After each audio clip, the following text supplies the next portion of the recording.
Hola, buenas tardes. ¿Cómo están? Sean todos bienvenidos a nuestro segundo encuentro de la materia Impuesto 2. Bien, que estamos tratando a los efectos de conocer las bases legales, los elementos, los diferentes aspectos que debemos tomar en cuenta en materia de impuesto al valor agregado. Recordando que el día de hoy nosotros vamos a tratar los aspectos referentes a la base imponible, a las alícuotas que posee el impuesto al valor agregado, los aspectos de exenciones y exoneraciones. Bueno, también pues esta materia se corresponde al segundo módulo de nuestra unidad curricular, impuesto 2. Recordamos así entonces que ya vimos las características del impuesto al valor agregado, algunas de sus aplicaciones, y vamos a profundizar hoy entonces en su base imponible, en lo que se refiere a las alícuotas vigentes, a los servicios que son grabados con las alícuotas vigentes, que es el débito fiscal, que es el crédito fiscal, y los lineamientos o conceptos legales referidos a los requisitos y formalidades que deben cumplir los libros especiales, específicamente el libro de compras y el libro de ventas en materia de impuesto al valor agregado. De tal modo que recordamos que la base imponible del impuesto al valor agregado, cuyo hecho imponible es la venta de bienes o prestación de servicios independientes, así como las importaciones definitivas, pues veamos entonces como ese hecho generador del impuesto, una vez que se produce, pues nosotros debemos tomar en cuenta los elementos que van a formar parte de su determinación, encontrándonos así la base imponible, que a base imponible es el monto, ¿verdad? La cantidad sobre la cual nosotros vamos a aplicar la alícuota del correspondiente impuesto. En este caso, el impuesto al valor agregado. Nos encontramos entonces que cuando la base imponible se refiere a la venta de bienes muebles corporales, nos establece el artículo 20 de la Ley del Impuesto al Valor Agregado, que la base imponible será el precio facturado del bien siempre que no sea menor del precio corriente en el mercado. De tal modo que venta de bienes muebles corporales. Bien, artículo 20 de la ley.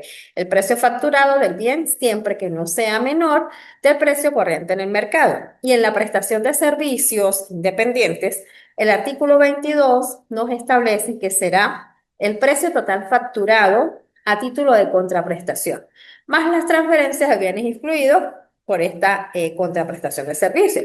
Si los bienes son importados, se valorarán en forma separada. Y en el caso de las importaciones, que también forma parte del hecho imponible en materia de impuesto al valor agregado, se nos establece que esta base imponible va a estar conformada por el valor en aduanas de los bienes, más los tributos que se causen por la importación, más intereses moratorios, más otros gastos que se causan por la importación. Bien, con excepción de los impuestos establecidos en esta ley y los impuestos nacionales, como en el caso del impuesto sobre las especies alcohólicas, tabacos o cigarrillos. Entonces, si se trata del hecho imponible referido a la venta de bienes muebles corporales, prestación de servicios independientes o importaciones, el artículo 20, 21 y 22 de la ley nos define cuál será esa base imponible que vamos a tomar en cuenta. Igualmente, cuando nosotros hablamos del impuesto al valor agregado, deben conocer que el impuesto al valor agregado posee cuatro alícuotas, ¿bien? Es un elemento importante porque en el campo profesional, en la práctica profesional, nos podemos encontrar diferentes alícuotas y estamos tal vez en lo común, en la costumbre, en solamente conocer o creer que es una alícuota general del 16%. Y no es así. De acuerdo a lo que nos establece la norma y según corresponda, pues el impuesto al valor agregado presenta cuatro alícuotas que pueden ser aplicables. A saber, la alícuota impositiva general, que es un 16%, que es lo que comúnmente nosotros pagamos cuando adquirimos un bien, cuando somos receptores de un servicio que está grabado por la norma, en lo que normalmente pagamos una alícuota general del 16% por concepto de impuesto al valor agregado. Existen La alícuota aplicable a la exportación de bienes y servicios que nos indica el artículo 27 de la Ley del Impuesto al Valor Agregado, que es el 0%. Entonces, en la práctica, a veces escuchamos a decir, opinar o decir erróneamente algunas personas que está exento la exportación. No está exenta, sino que la ley lo considera con una alícuota aplicable del 0% a los fines de estimular esas exportaciones de bienes y servicios. Bien, también nos vamos a encontrar que puede aplicarse una alícuota adicional del 15% que se utiliza para aquellos bienes que se consideran bienes suntuarios o de lujo y los define el artículo 61 de la norma, dentro de los cuales nosotros podemos nombrar a título de ejemplo, es dentro de esos bienes suntuarios por los cuales nos pudieran cobrar una alícuota adicional del 15%, algunos productos, bienes, artículos o productos como los siguientes. Por ejemplo, los vehículos automóviles cuyo valor en aduanas o precio de fábrica en el país sea mayor a $40.000. Bien. También en las motocicletas cuyo valor en aduanas o precio de fábrica en el país sea mayor a $20.000. También nos vamos a encontrar que se considera un bien suntuario, un bien de lujo y que se va a derivar una alícuota adicional del 15% por esas compras, por ejemplo, cuando se trata de aeronaves civiles y sus accesorios. En el caso de joyas y relojes que superen los $300 de los Estados Unidos de América, además armas, además también accesorios para vehículos que no están incorporados a los mismos y cuyo valor supera a los $100. Fíjense ustedes, aquí hay algunos bienes que de repente por su valor ya pudiéramos considerar nosotros dentro de algunos aspectos normales que son bienes suntuarios, por ejemplo, accesorios para vehículos que superan los $100. Bien, tenemos obras de arte, tenemos también animales con fines recreativos o deportivos, incluso el caviar y y nos dice dentro de otros, máquinas de juegos de envite o azar. Entonces, el artículo 61 nos hace la mención de los diferentes bienes que se encuentran tipificados por la norma como bienes de consumo suntuario y cuya adquisición va a generar una alícuota adicional de un 15%. Es importante hacer la mención que cuando estos bienes se facturan, no es un 31%, es decir, el 16% más el 15% adicional. No, es sobre la base imponible un 16% de alícuota general más un 15% adicional sobre esa base imponible que me genera la adquisición de un bien pues, de carácter suntuario que está tipificado en la norma para el cobro de una alícuota adicional correspondiente al 15%. Nos vamos a encontrar también, en cuarto lugar, las alícuotas reducidas que están definidas en el artículo 63 de la Ley del Impuesto al Valor Agregado y que consiste en un 8% para ciertas prestaciones de servicios más que todo y que, por ejemplo, va a ser en los siguientes casos. Las importaciones y ventas de alimentos y productos para consumo humano que se mencionan a continuación, ganado caprino, ovino y especies menores destinadas al matadero. El ganado caprino, ovino y especies menores para la cría. Nos dice las carnes en estado natural, refrigeradas, congeladas, saladas o en salmuera, salvo las que están mencionadas en el numeral 1 del artículo 18, porque el artículo 18 lo que nos indica es que el bien está exento. Aquí nos está indicando las que tipifica la ley, para las cuales son aplicables la alícuota reducida del 8% por concepto de impuesto al valor agregado. También nos vamos a encontrar las mantecas. Nos dice algo importantísimo, las prestaciones de servicios al poder público en cualquiera de sus manifestaciones en el ejercicio de profesiones que no impliquen la realización de actos de comercio y comporten trabajo o actuación predominantemente intelectual. De aquí se deriva que las prestaciones de servicios por honorarios profesionales a los entes públicos son producto de la aplicación de la alícuota reducida del 8%. Bien, cumpliendo lo que nos indica el numeral 3 de ese artículo 64 de la norma en referencia. Igual nos dice el transporte aéreo nacional de pasajeros. Entonces, lo importante es que conozcamos, que apliquemos, que cuando estamos en el estudio del impuesto al valor agregado y en la práctica profesional nos vamos a encontrar cualquiera de estas cuatro alícuotas que son aplicables en materia de impuesto al valor agregado. El 16% por alícuota impositiva general, el 0% en el caso aplicable a la exportación de bienes y servicios, una alícuota adicional del 15% por bienes de carácter de consumo suntuario, que así los tipifica la norma, y la alícuota reducida de un 8% en las ventas de bienes o prestaciones de servicios, que también califica como tal la norma específicamente. Bien. Posteriormente, en el estudio de estos bienes o servicios, que ya mencionamos en el artículo 63, están para el 8% que son importantes de conocer y que refresquemos, y la invitación general, por supuesto, pues a la revisión del material de apoyo, a los diferentes instrumentos legales para que ustedes puedan repasar, profundizar y detallar específicamente la norma aplicable en cada caso. Como elementos técnicos del impuesto al valor agregado, nosotros nos vamos a encontrar el débito fiscal y el crédito fiscal.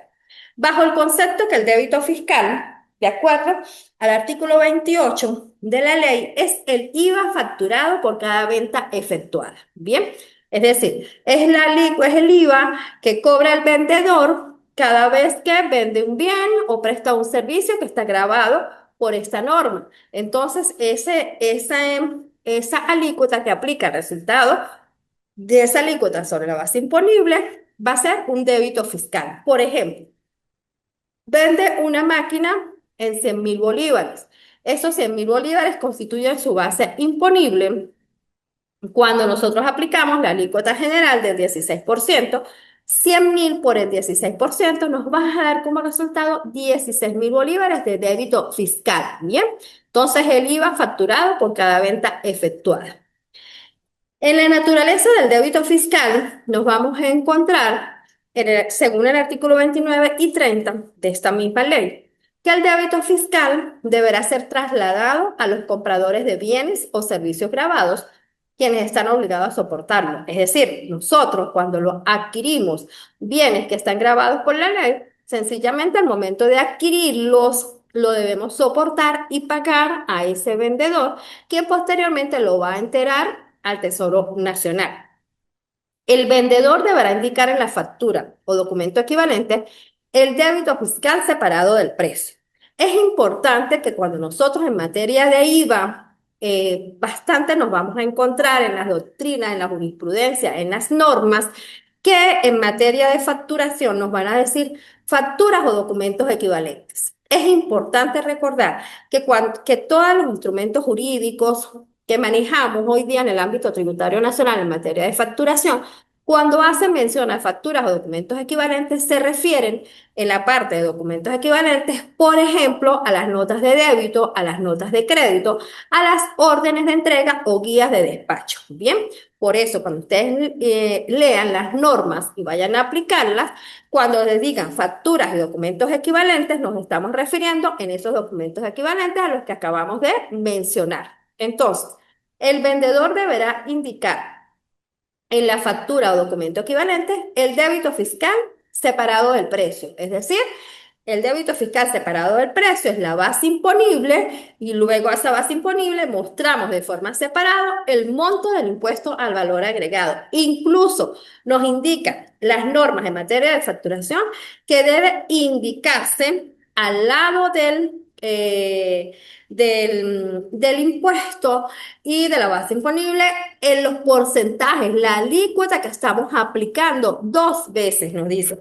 Entonces, siempre debe ir separado el precio de ese débito fiscal en la factura. Bien, entonces el documento deberá indicar por separado en la factura o documento equivalente el débito fiscal separado del precio. Además, el crédito fiscal será aquel que para los compradores de bienes o servicios, siempre que estos sean contribuyentes ordinarios del IVA. Entonces, un contribuyente ordinario del IVA, pues es aquel que compra y vende bienes o servicios que están gravados por esta norma. ¿Qué quiere decir? Que el crédito fiscal es el que él paga en cada una de sus compras. El débito fiscal, el que yo cobro como contribuyente del IVA cuando vendo, y el crédito fiscal, el que pago cuando yo compro. Y esa técnica de esa dinámica del débito fiscal menos el crédito fiscal es lo que me va a originar la cuota tributaria en la declaración del impuesto al valor agregado. Bien, de modo que es importante entonces mencionar que si el débito fiscal facturado es superior al establecido en la ley, debe declararse el monto facturado. El débito fiscal, ¿de dónde se va a originar? De la aplicación de la alícuota, que ya acabamos de mencionar que pueden ser diferentes alícuotas según lo que establece la norma. Entonces, la aplicación de la alícuota sobre la base imponible es lo que me va a generar el débito fiscal. Y siempre, pues, debe tratar de conservarse, por supuesto, y de aplicarse de acuerdo a la normativa vigente. La cuota tributaria. La cuota tributaria es la diferencia entre los débitos fiscales y los créditos fiscales de un periodo. Por ejemplo, tenemos que si el débito fiscal del periodo, es decir, lo que se originó como impuesto en las ventas que hice, fueron 12.000 bolívares. Y el crédito fiscal del periodo, es decir, lo que yo pagué por impuesto al valor agregado en mis compras de ese periodo, vamos al supuesto de 4.000 bolívares. Mi cuota tributaria se va a originar del débito fiscal menos el crédito fiscal, como lo estamos observando acá en la diapositiva, y entonces la cuota tributaria resultaría en 8.000 bolívares.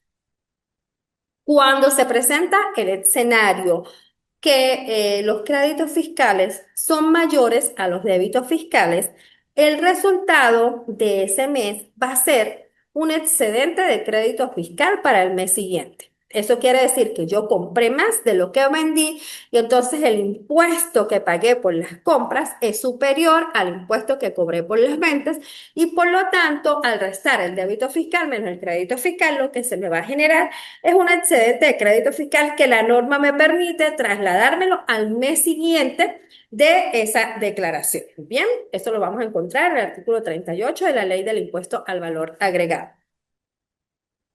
El IVA por pagar va a ser la cuota tributaria menos las retenciones de IVA. Aquí es importante aclarar que las retenciones de IVA es una materia que solo aplica para aquellos sujetos pasivos que han sido calificados como sujetos pasivos especiales, que la administración tributaria, de acuerdo a sus ingresos, y una vez que ellos han cumplido los parámetros que establecen las respectivas normas o providencias al respecto, en función de su cantidad de ingresos, la administración tributaria los puede calificar como sujetos pasivos especiales. Y cuando los califica como sujetos pasivos especiales, dentro de las características que va a adquirir bajo esa categoría de contribuyente, bajo esa calificación de sujeto pasivo especial, está el carácter de agente de retención de IVA.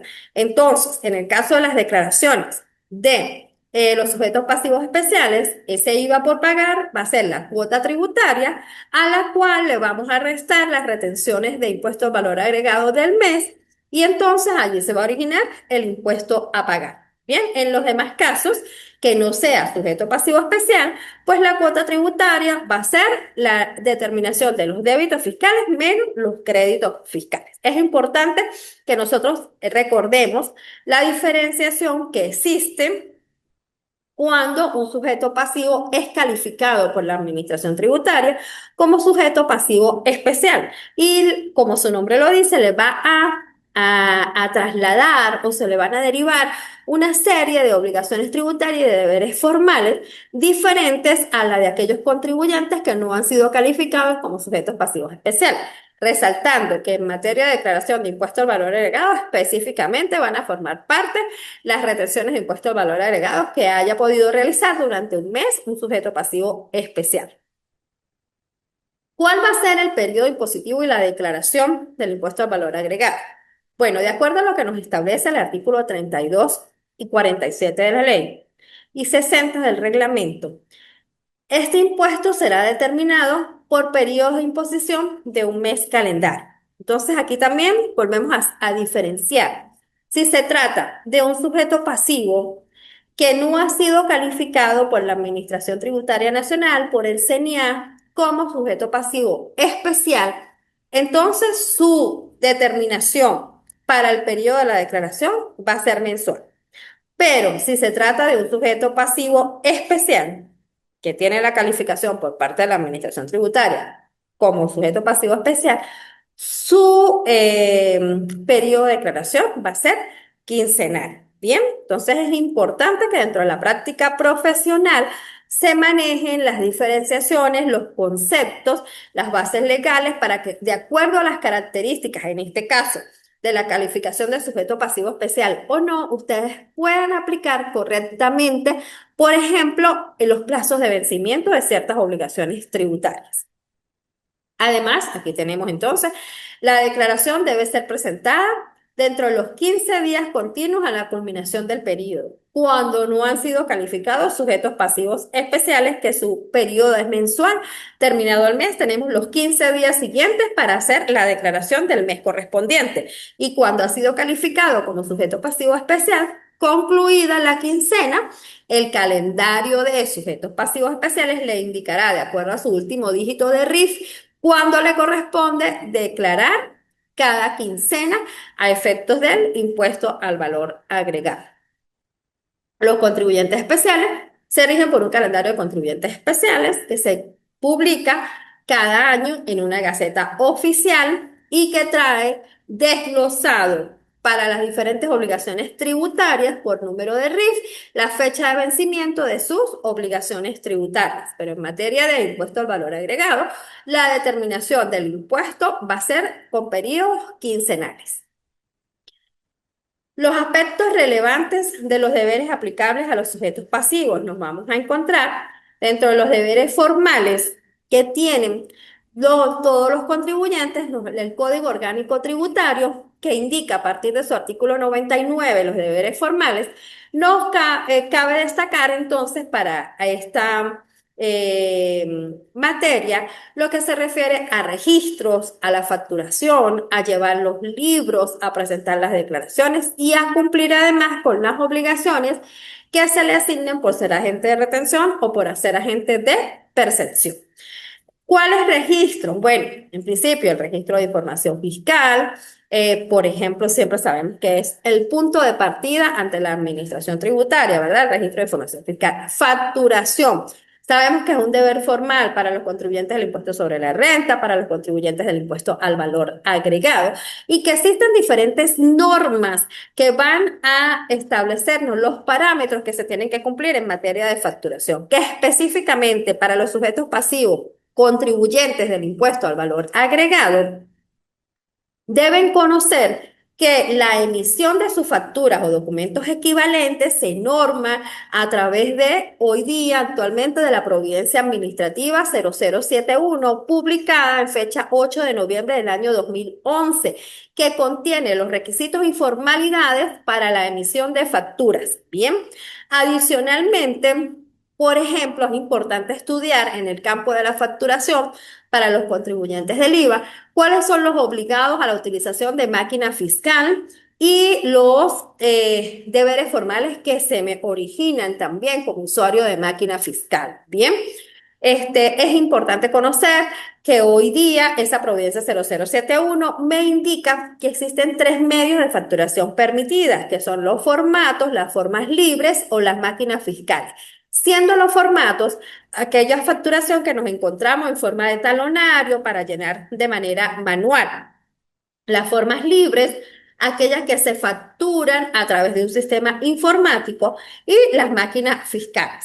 Adicionalmente, en el campo de la actualización profesional, también es importante que recordemos y que ustedes conozcan que en diciembre del año 2024 la Administración Tributaria emitió dos providencias administrativas que también son importantes de tomar en cuenta en materia de facturación, aplicables en el campo de los sistemas informáticos que se utilizan en materia de facturación a través de la Providencia Administrativa número 121, en la cual se regula la autorización que deben obtener todos los proveedores de los sistemas informáticos para ser utilizados a efectos de la facturación.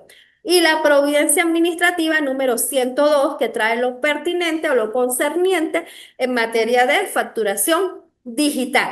Por lo tanto, son dos herramientas, dos instrumentos jurídicos nuevos, relativamente nuevos, porque se publicaron el 19 de diciembre del año 2024, entrando en vigencia en marzo de este año 2025 y que es importante que en el conocimiento profesional todos manejemos, ¿bien? Entonces, la recomendación general en materia de cumplimiento del deber formal de facturación es muy importante que ustedes manejen las bases legales vigentes en este momento. Les recuerdo, en principio, la Providencia 0071, que establece las normas y formalidades en emisión de facturas. La Providencia Administrativa 141, que se refiere a las imprentas autorizadas y a los distribuidores de máquinas fiscales. También nos vamos a encontrar las dos nuevas providencias que les acabo de mencionar, la 121, referidos a la autorización u homologación de los sistemas informáticos para la facturación, y la providencia administrativa 102, que trata los aspectos pertinentes a la facturación digital. Bien, entonces, una vez que se los he mencionado, ustedes pueden profundizar en el estudio de esas normas cuando requieran conocer el cumplimiento de los requisitos y formalidades en materia de facturación. Libros. ¿Cuáles libros? Bueno, en materia de impuesto al valor agregado nos vamos a encontrar dos libros especiales, el libro de compras y el libro de ventas, que están reglamentados con todos los requisitos a seguir y a cumplir en el reglamento de la ley del impuesto sobre la renta, en los artículos 70 y siguientes. Nosotros vamos a encontrar todos los requisitos de los libros de compras y ventas, ¿bien? Que de manera general podemos decir que deben cumplir con todos los parámetros, toda la identificación del contribuyente, la fecha, el número de la factura, el número de control, el nombre del contribuyente. Deben realizarse en forma cronológica, ¿bien? Deben contener todas las columnas que nos establece, pues esa información del reglamento del impuesto sobre la renta. Por supuesto, también es muy importante que en la práctica profesional se verifique, se coteje, que se cumpla con todos esos requisitos de acuerdo al reglamento del impuesto sobre la renta. Declaraciones. Bueno, en materia de impuesto al valor agregado, tenemos la declaración de IVA mensual o la declaración de IVA quincenal para los sujetos pasivos especiales. En los casos de agente de retención y percepción, si se trata del IVA, será el agente de retención, por ejemplo, de IVA en el caso de los sujetos calificados como sujetos pasivos especiales. El régimen sancionatorio nos los va a establecer el Código Orgánico Tributario. Recordando que el Código Orgánico Tributario vigente es el publicado en fecha 29 de enero del año 2020 y que ese Código Orgánico Tributario establece los deberes formales y los ilícitos tributarios que se originan por los incumplimientos de los mismos. Aquí nos vamos a encontrar, por ejemplo, cuando se trata de una declaración que se presenta fuera del plazo legal con un retraso superior a un año, la sanción, por ejemplo, es 150 veces el tipo de cambio de la moneda de mayor valor publicada por el Banco Central de Venezuela. Recordando que con la emisión de este Código Orgánico Tributario en el año 2020, el régimen sancionatorio dejó de calcularse a través de unidades tributarias para determinar la sanción. Y a partir de esa fecha, las sanciones se calculan por el tipo de cambio de la moneda de mayor valor que publica el Banco Central de Venezuela, que a los efectos de los que aplica la Administración Tributaria Nacional, el CENIA, se refiere al euro como moneda de mayor circulación nacional, que es publicada por el tipo de cambio de la moneda de mayor valor del Banco Central de Venezuela. Bien. Por ejemplo, si estamos determinando una sanción a una declaración de IVA que se presentó en forma extemporánea, es decir, con retardo, pero con un retraso menor a un año, entonces la sanción va a ser 100 veces el tipo de cambio en la moneda de mayor valor del tipo oficial publicado por el Banco Central de Venezuela. Bien, y es importante tomar en cuenta que dentro de estos ilícitos tributarios de carácter formal, el incumplimiento de los deberes formales, de acuerdo a lo que establece el artículo 108 del Código Orgánico Tributario, sufre un incremento del 200% cuando se trata de sujetos pasivos calificados como especiales por parte de la Administración Tributaria. Asimismo, bueno, es importante entonces que en materia de facturación, ¿cuáles pudieran ser los ilícitos tributarios? No emitir la factura, emitirla con un monto diferente al real, no conservar las copias, alterar las características de la máquina fiscal, utilizar un medio de facturación que no está autorizado, emitirla con prescindencia de algunos de los requisitos, es decir, que no cumplen los requisitos o formalidades a cabalidad como nos indican las normas, el no exigirlas y el destruir los medios de respaldo. Asimismo, en materia de declaraciones nos vamos a encontrar ilícitos tributarios que se originan por los incumplimientos tales como no presentar las declaraciones, presentarlas con retraso mayor a un año o presentarlas con retraso menor a un año. Además, presentar una declaración sustitutiva, por ejemplo, fuera del plazo. De tal modo que la invitación general, entonces, en esta materia, de todos esos elementos que pueden formar parte de los deberes formales y de la declaración del impuesto al valor agregado, es que conozcamos desde ya cuáles serían los hechos imponibles, la base imponible, las alícuotas aplicables, cuál es el débito fiscal, cuál es el crédito fiscal, qué bienes están grabados, cuáles bienes están exentos, que en materia de impuesto al valor agregado, para finalizar, es muy importante destacar que los artículos 17, 18 y 19 de la Ley del Impuesto al Valor Agregado nos indican cuáles son los servicios o los bienes que están exentos. Es decir, que en la adquisición de esos bienes no se nos va a cobrar el impuesto al valor agregado porque la norma los considera exentos. De manera muy general, vamos a leer, por ejemplo, algunos ejemplos de los que nos contempla el artículo 18 y nos dice: están exentos del impuesto previsto en esta ley las ventas de los bienes siguientes: alimentos y productos para consumo humano que se mencionan a continuación, productos del reino vegetal en su estado natural, las especies avícolas, los huevos fértiles de gallina, por ejemplo, el arroz, la harina de origen vegetal, pan y pastas alimenticias, sal. Nos vamos a encontrar muchos productos de la cesta básica que están exentos del impuesto al valor agregado. También nos vamos a encontrar, por ejemplo, animales vivos destinados al matadero, bovino y porcino, aceites comestibles, excepto el de oliva. Y en otro orden de idea, también nos indican los fertilizantes, los medicamentos y agroquímicos y principios activos utilizados para su fabricación, los diarios, periódicos y el papel para sus ediciones, los libros, ventas y folletos, así como los insumos utilizados en la industria editorial, el maíz utilizado en la elaboración de alimentos para consumo humano, los aceites vegetales, refinados o no, utilizados exclusivamente como insumos en la elaboración de aceites comestibles, sorgo y soya. Bien, entonces, a efectos de nosotros conocer efectivamente los bienes que pueden estar exentos del impuesto al valor agregado, debemos hacer la referencia al artículo 18 que me detalla cuáles son los bienes exentos. Bien, asimismo, el artículo 19 me indica, dentro de otros, los servicios que están exentos del impuesto al valor agregado, que podemos leer a título de ejemplo: el transporte terrestre y acuático nacional de pasajeros, el transporte de mercancías, las entradas a parques nacionales, zoológicos, museos, que se traten de entes sin fines de lucro y que además están exentos del impuesto sobre la renta, los servicios médicos, asistenciales y odontológicos de cirugía y hospitalización, el servicio de nacional de telefonía prestado a través de teléfonos públicos, el aseo urbano residencial, el suministro de agua residencial, el servicio de transporte de combustibles derivados de hidrocarburos, el servicio de crianza de ganado bovino, caprino, ovino, entre otros. Entonces,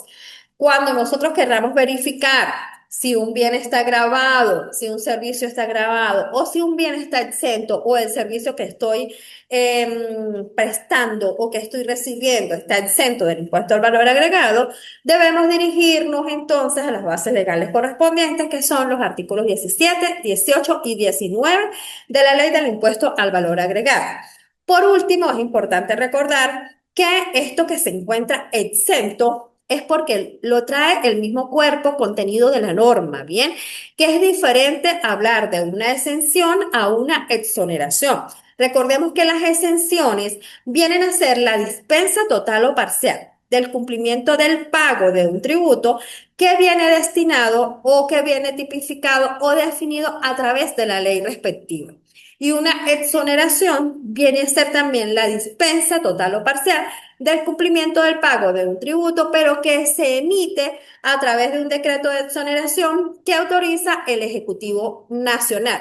De modo que es importante que nosotros en nuestro ámbito profesional manejemos los términos de manera adecuada y diferenciemos, por supuesto, que una exención es diferente a una exoneración, que tienen concepto, uso y aplicaciones, así como instrumentos legales diferentes. Bien, con esto entonces hemos manejado nosotros el día de hoy lo que se refiere a la base imponible, a las alícuotas, al débito fiscal y al crédito fiscal utilizado en la declaración del impuesto al valor agregado para la determinación de la cuota tributaria, nombrando específicamente las características que hacen diferente esta aplicación en el caso de los sujetos pasivos especiales calificados por la Administración Tributaria Nacional. Además, recordar que los requisitos, formalidades que deben cumplir los libros especiales, en el caso del impuesto al valor agregado, el libro de compras y ventas, que a partir de su artículo 70, en el reglamento nos define cada uno de los parámetros que deben cumplir de forma legal estos libros. Bien, es importante recordar entonces que la declaración se tiene un periodo mensual.